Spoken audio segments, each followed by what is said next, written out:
Hey everyone, welcome back to the podcast. Slight angle change. I feel like this angle is kind of better. I don't know. I'm also really sorry. There's a lot of traffic outside and it's currently raining, so I do apologize for the noise. This was really unavoidable and I just wanted to get this video out. But today we're doing The Shining, another one of my favorite horror movies, and I'm on Elm Street and The Shining being probably my two favorite horror movies of all time, which I guess is kind of fitting that I filmed them back to back. Also, they're my first podcasts ever.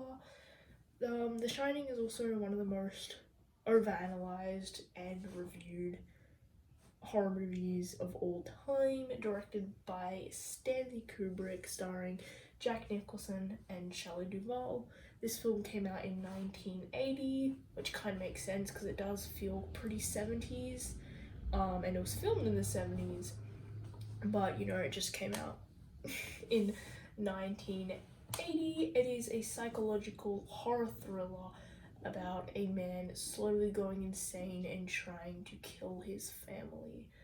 Pretty enticing plot. And for those of you who do not know, it is based upon a Stephen King novel, which any film based on a Stephen King novel is exciting. It also went on to have a sequel, which came out in 2019, so nearly 40 years after The Shining. But to be fair, the novel for Dr. Sleep only came out in 2013, so they couldn't really make the film too much sooner. So now let's just get on to the actual film. So it begins with some very good shots of a yellow car going up to the hotel. We get the beautiful score, which the music for this film is composed by Wendy Carlos, and I think the film is it's a very creepy film, but I think the music is really what makes it and what sells it as so creepy. I think without the music it really wouldn't be the film that it is. So the music, it's amazing. In this car is Jack, Wendy, and Danny, and they are all making their way up to the hotel, and Jack is going to meet with Stuart Oman whilst he's looking for his first job at the Overlook Hotel as the new caretaker during the off-season for winter. Jack assures Oman that he will have no problem being the caretaker, even though Oman does lead on to tell him that the last caretaker, Grady, killed his wife and two daughters with an axe, yet somehow that does not put Jack off. And that is also foreshadowing what Jack ends up doing to his family, which I guess is kind of cool. I mean, foreshadowing, it's pretty cool. Then cuts to Wendy's house, or I guess the whole family's house, and Wendy is trying to get Danny excited for, to stay at the hotel, because they're all going to be staying there, the whole family. But Danny says he's not excited because Tony does not want to go, and Tony is the little voice that lives in Danny's mouth. That's also what gives Danny the ability to shine. Tony shows Danny why he does not want to go to the hotel in a series of psychic and very disturbing images, including the famous blood-filled elevator and the famous well-known Grady twins. Elevator, Grady twins, especially kids, you're seeing dead ghosts, you're seeing blood elevators. He's supposed to be like 5 or 6 years old, the kid. Very disturbing for anyone, but especially for a child, and especially since it's all happening at the hotel, which they're literally about to stay at. But yeah, this pretty much just freaks Danny out completely, which is understandable. And also, these are very famous images in horror. They're very well recognized, very well known. After the scene in the bathroom, Wendy calls a doctor because she's concerned about she's concerned about Danny. Oh my goodness. I'm sorry, just today, it's just, my brain is literally about to fry. So here's where we get the backstory about Jack's past drinking problems and how he dislocated Danny's shoulder when he was drunk once. The doctor is concerned about the potential abuse for obvious reasons, but Wendy assures her that everything is fine now, and she does say on the plus side that it has gotten Jack to stop drinking, which is true, or at least we're told it's true. The Torrance family is then driving up to the hotel and they get a little tour, and this tour actually goes on for quite a while. I believe it goes on for like 15 minutes. It's a very long tour, but we see the whole hotel with the very confusing layout, which is one of many theories. And speaking of theories and the film, this film has countless theories. Like I said, it is a very overanalyzed, documented film, so there is countless theories about just about everything, the layout being one of them, that this was Stanley Kubrick's confession to faking the moon landing being another, that this is linked to the Indian genocide and linked to the Holocaust. There is seriously so many theories about this film. I'm really not going to be discussing them just because that would take literally forever, and I honestly don't even know if I believe any of this is true, to be honest. I don't know. I have very mixed feelings about a lot of the theories to do with this film, so I'm really not sure what to believe. But the layout, I think the most believable reason why the layout makes no sense is not because it was a mistake, because people are very reluctant to admit that Stanley Kubrick made mistakes. He was a very particular filmmaker, so, people just don't believe it was a mistake, but I think it adds to the creepiness of the hotel, and I think that was the intention of it. But that's about all for theories we're going to discuss. I'm more just going to be recapping the movie and then saying my thoughts at the end, because I'm not getting into theories. That would make this video way too long.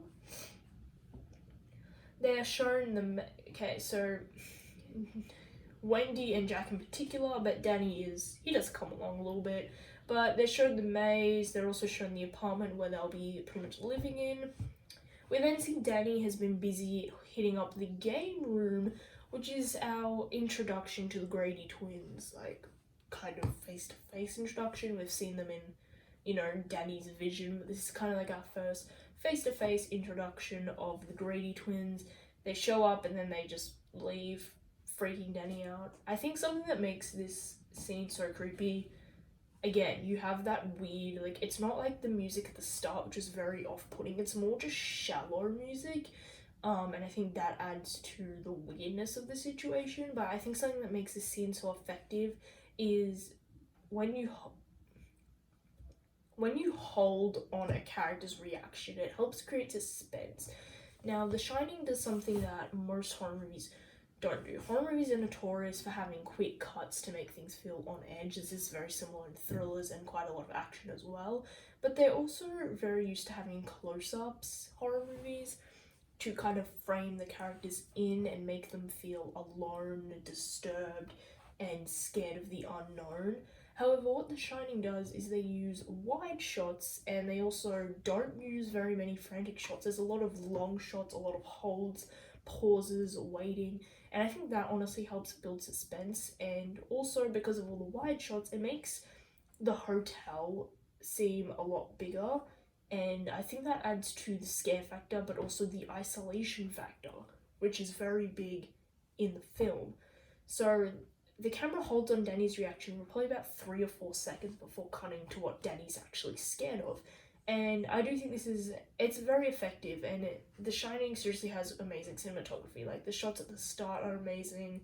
Just this whole film honestly has so much good cinematography, and it's just, Stanley Kubrick, he's a great director. The way he moves the camera, the way it is cut together, the way the music's used, just honestly everything about the film, it's great. And this is, I guess, the earliest example of a very unique way The Shining helps build tension, but definitely a very, very effective way. Jack then enters the bar, where it is mentioned, and this is very important for later on, that all the alcohol is, there's no alcohol, it's all been thrown out for the off-season, and that's important for later on. Dick Halloran is then introduced. He becomes a pretty big character in the film, and he takes Wendy and Danny on a tour of the kitchen.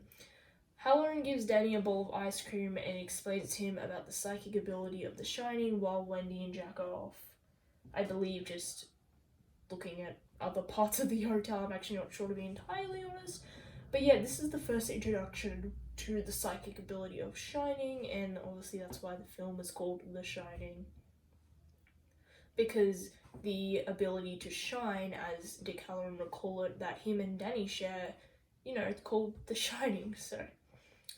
Dick admits to Danny that the Overlook has some bad history, as Danny gets suspicious and starts questioning about it, and he also makes it very clear to Danny to not go into room 237, despite Danny really wanting to.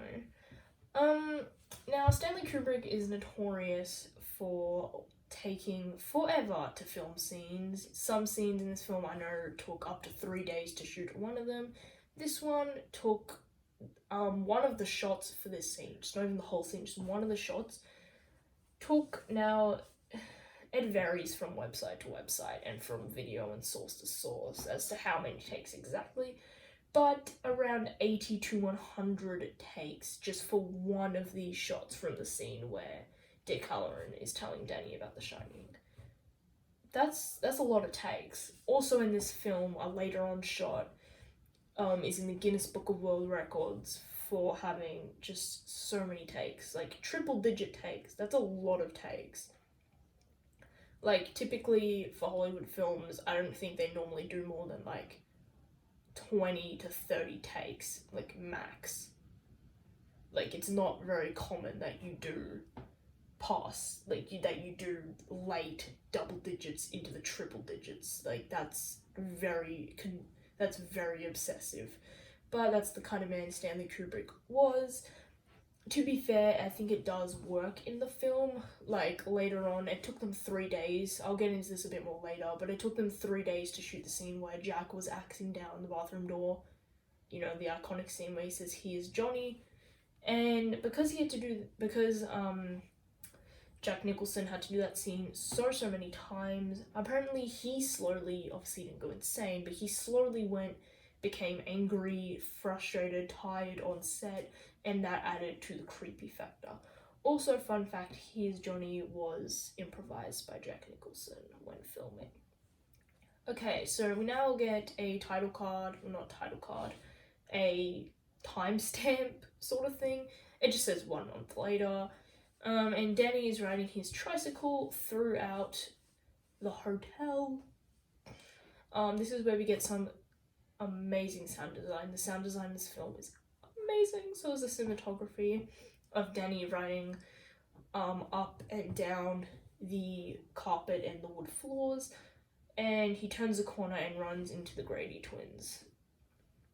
Again, the way this scene is shot, how, distant the Grady twins are away from Danny, very uncommon that you see this in horror, but it works so well.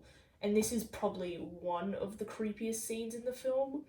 I'd say it's definitely the creepiest before Jack is literally going around killing people, but it's probably one of the creepiest scenes in the entire film, and one of the most emotionally disturbing scenes.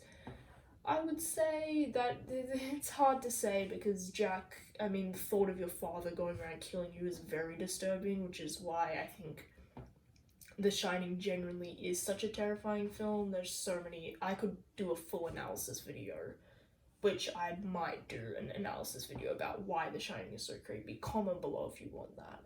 But this is one of the many disturbing scenes in the film. So we then see Jack is really not making the most of his time at the hotel, which is kind of hypocritical considering he really wanted to be at the hotel, and he said that a quiet hotel was just what he was looking for to get some writing done, but he really does not seem to be doing that. Instead, he's throwing tennis balls at walls and staring out windows at his wife Wendy and son Danny. However, he does eventually start writing. I think we get a Tuesday card, which that's kind of pointless, but okay.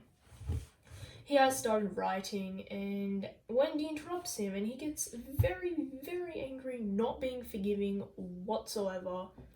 And this is the first, time where we see Jack start to go crazy or just start to get angry, I guess.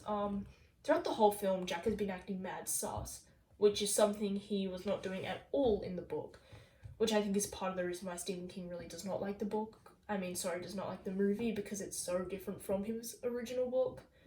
You know, most people know that. He really didn't like the movie. He must prefer the 1990s miniseries, which I have not seen. I don't plan on seeing it. I've seen clips from it and it really does not look good, so I don't plan on watching it. But, yeah, this is the first time when Jack is starting to act mad sus, and I guess we think something might be up. Days go by, and pretty much just, like, nothing that big happens. We do get the big storm, though, that comes, which does cut the phone lines out, but that's about all that happens. We don't see much of Jack or Wendy, except for her on the phone, saying over a bunch of times, trying to get in contact with someone. Denny then goes to talk to Jack, because, I don't know, Denny's kind of he's a bit upset, and he's a bit freaked out by the whole Grady twins thing. So he goes to talk to Jack, and Jack ends up saying forever and ever, how he wants to stay at the hotel forever and ever. And that's what the Grady twins say. And I don't actually think I've ever heard many people I don't think I've heard anyone talk about that. I don't know if that's like a parallel or correlation, but the Grady twins say when they see Danny that they want him to play with them forever and ever, and Jack says he wants to stay at the hotel forever and ever. So again, I don't know if it's a weird parallel, correlation, link. I'm not sure, but I did find that interesting that they both say that, and that freaks Danny out.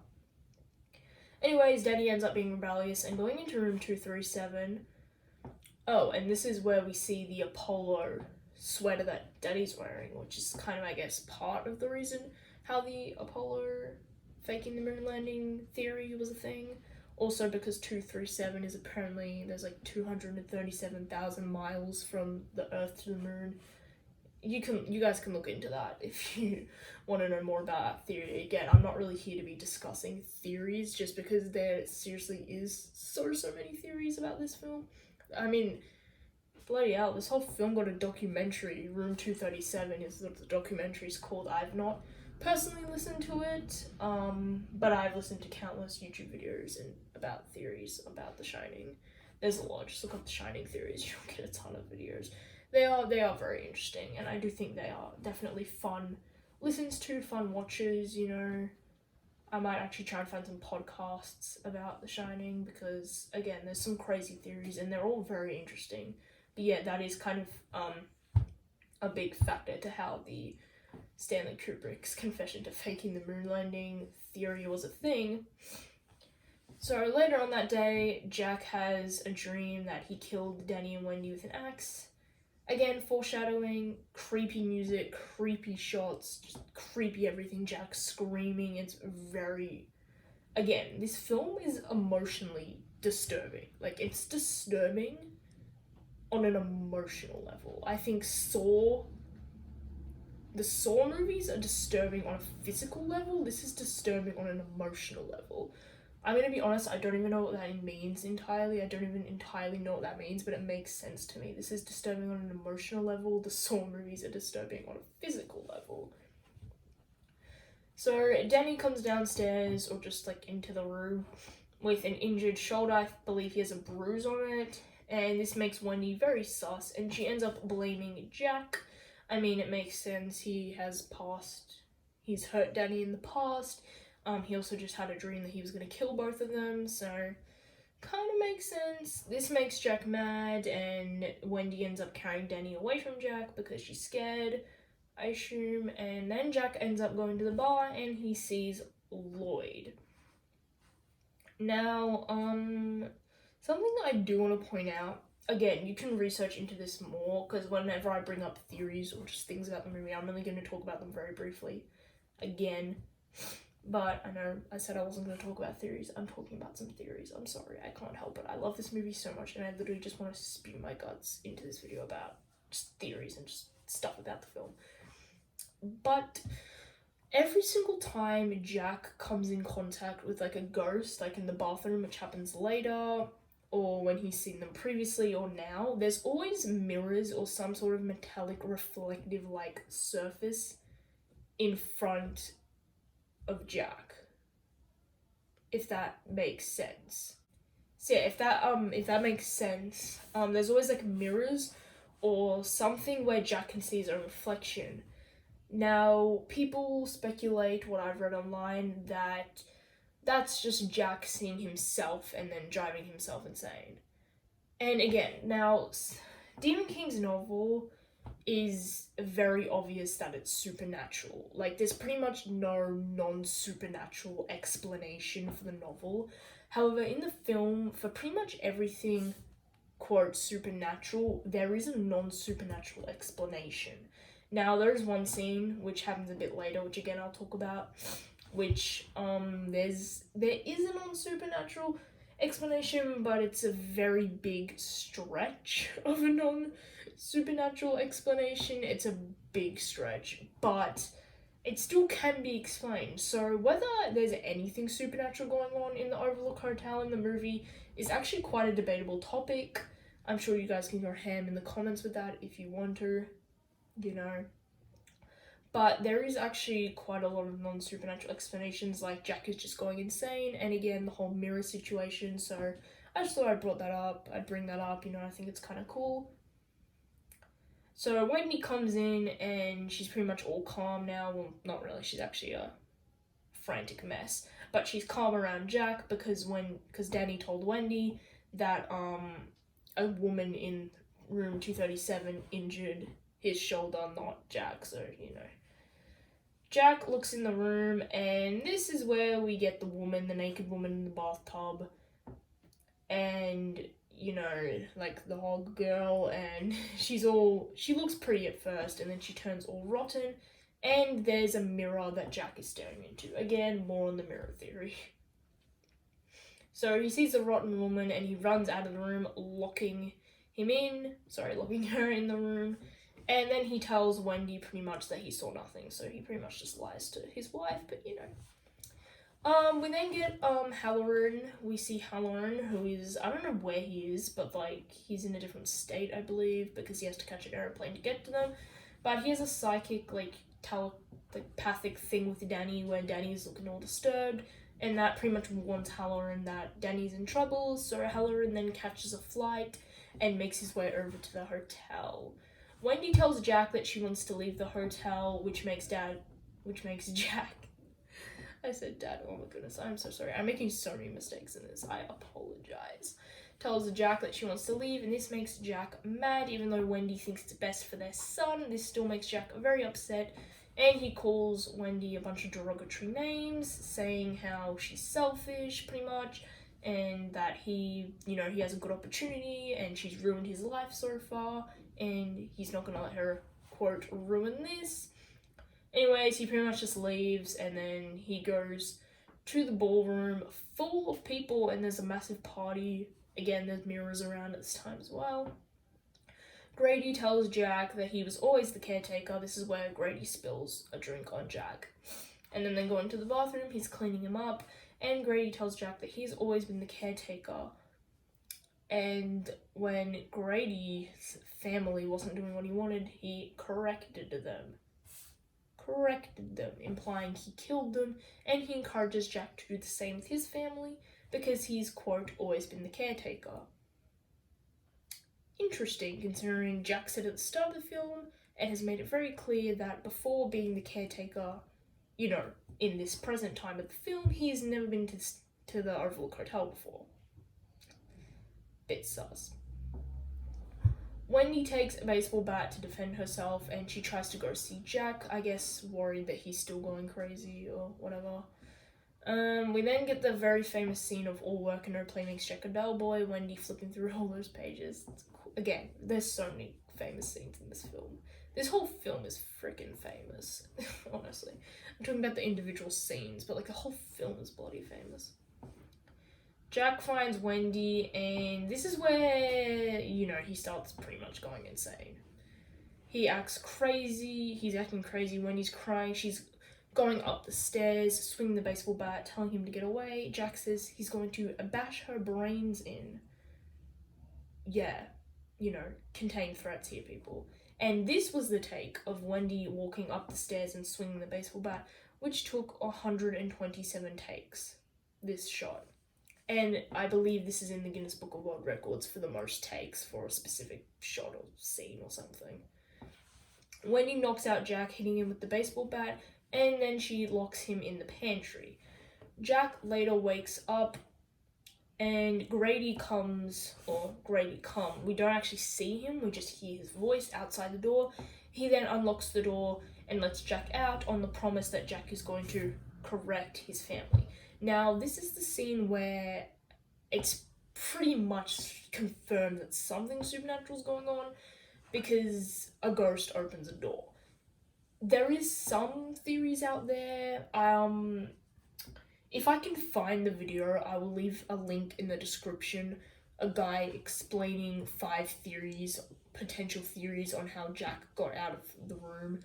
And 3 out of the 5 are non-supernatural related. One of them, which I think is the one that sounds kind of the most, but I don't really think, to be honest, none of the 3 non-supernatural ones sound super believable, but I think this is the most believable, and that's that Denny let him out. I know that sounds crazy, dumb, I get it, but if Danny had the plan to lure him into the maze and freeze him the whole time to kill his psycho dad, I guess it kind of makes sense. Again, if I can find the video, I will leave a link in the description. It's a very, very interesting video. The guy talking in the video, he sounds very professional, he knows what he's talking about, and he does reference the film, so there's evidence involved.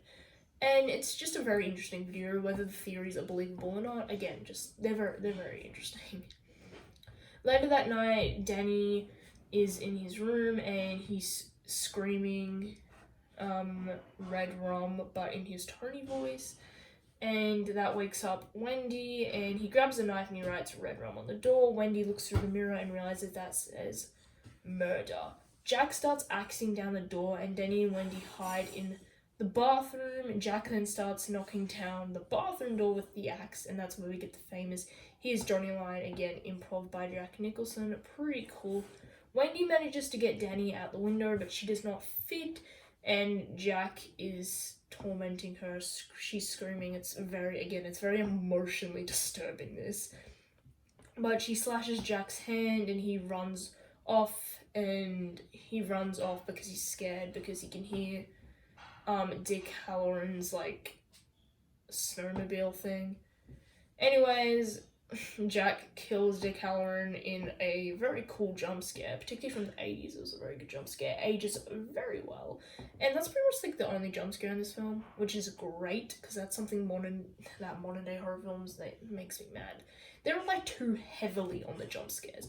Jump scares are great, but false jump scares make me mad. When by that I mean when a friend comes up to the main character and is like, boo, and then it's a jump scare boo. It's not like that, because that's a faulty jump scare. If it was an actual jump scare with a killer, I'd understand that.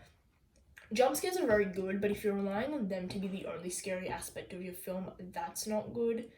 If you can have a film that's scary, the concept's scary, and then you throw jump scares to make it even scarier, or just have some sudden scares and then the plot be the long-lasting scare, that is great. Go ahead and do that. But if you're just relying on the jump scares to be scary, like The Nun, I'm sorry, it's not a scary film, and it's cheap and lazy, and that's the main thing I don't like about The Nun. There's other modern day horror films that do that.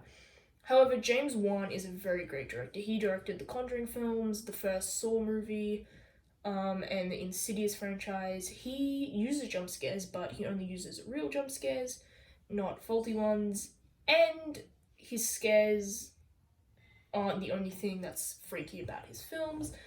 And he's a very great modern day horror movie director. He kind of combines what modern day audiences are used to, such as jump scares, with what people like me love, and I guess some older horror movie fans who love 70s, 80s, and 90s films, which is that the concept is genuinely scary. Anyways, Jack ends up finding Danny he's hiding in a cupboard in the kitchen, and he ends up chasing down Danny This is where Wendy walks up the stairs and she sees the bear guy, and this is one of the weirdest things in the film. It's also one of the weirdest things I think I've seen in any horror film. Again, it's genuinely weird and creepy. Like it's weird. Okay. And again, there's lots of theories about the bear and about other themes which that leads to. There's a lot of themes in this movie, like not even just theories about the film, just theories about the themes of the film. Anyways, this is when Wendy sees the blood elevator. Again, creepy. Danny then traps Jack into the maze by retracing his footsteps, and then Danny meets up with Wendy, and they end up escaping in Dick Halloran's snowcap. Jack dies the next day from like frostbite, just like being frozen alive. And then this is where we get the very creepy ending of the photo on the wall from 1921. I guess confirming that Jack has always been the caretaker, or he had like a long lost twin or something. It's very creepy. Yeah. Slightly confusing for the first time you watch it, but again, if you read up on it online, you can read up about pretty much everything about this movie online, because there is so much about it everywhere, and I've probably spent like at least 50 hours watching videos about this film. Me personally, I think The Shining is a fantastic piece of art, and I'm very glad that it was re-reviewed by critics, because when it first came out, people did not like it at all, and that was very harsh because it was a very good movie. The acting is great. Yeah, the acting is great. I don't support what Stanley Kubrick did to get the performance out of Shelley Duvall, but Shelley Duvall's acting was literally, it was great. Everyone was great, especially Danny Lloyd, who was only 6 in it. His acting was great. The cinematography was great. Sound design was great. The score by Wendy Carlos was great. The film, it's great. Goes for 2 hours, so it is over the typical 90-minute mark, but I still think the pacing is very good. It's very consistent. It has a clear 3-act structure. And yeah, so even though it's longer than your typical 90 minutes film, that doesn't affect the pacing at all. Definitely does not affect any other aspect of the film. The climax is genuinely intense, and I love this film so much. Thank you guys for watching this video. See you in the next video. Bye guys.